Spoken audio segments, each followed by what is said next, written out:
Mapenzi. Mwanangu umeharibika. Unajua nini? Nikwambie kitu kaka. Mimi una umri wangu wote huu. Niko bado sijapenda. Lakini nimejikuta katika dimbwi refu lenye kile kirefu ambacho sijui mwisho wake. Kuna mtu anampenda. Unampenda? Ila sikia nikwambie. Achana na mapenzi. Sasa hivi wanaita yaani mabinti wa siku hizi wanaitwa ni watoto wa 2000. Ukifikiria hiyo 2000 mwanangu, angalau mwanangu utakuja kufa. Manake unajua, ngoja nikupe story moja. Hapo mwanzo kuna binti nilimpenda.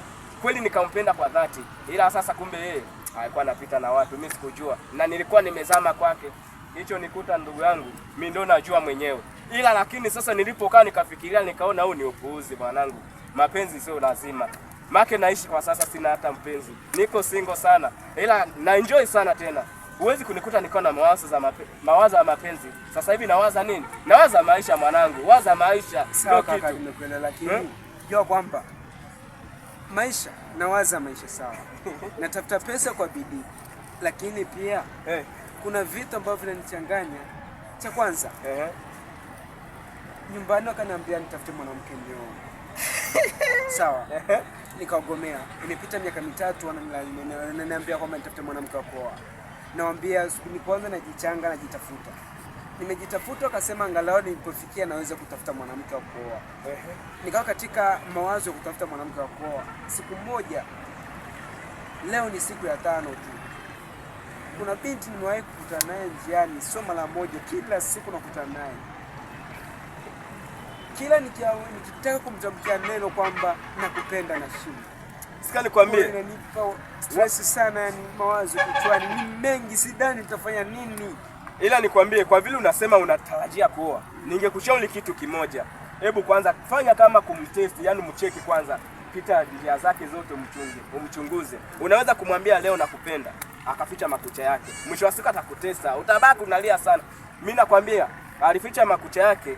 Kipindi namtamkia tu nakupenda, akasema kweli nimepata mwanaume ambaye tunaendana. Kumbe ndugu yangu, ambacho hujui, wasichana wa siku hizi wanatafuta hizi hapa pesa tu. Pesa ndio ametanguliza mbele, upendo sio kwa wote. Unaweza kumuona naye kupenda, ila lakini anakupenda kwa muda. Siku akipata mwenye pesa, yeye anakuona wewe kama yani huyu ni mtumba, anatafuta special mwanangu. Mwanetu, sikia nikwambie kitu kimoja, ni kwamba labda bado hujanielewa.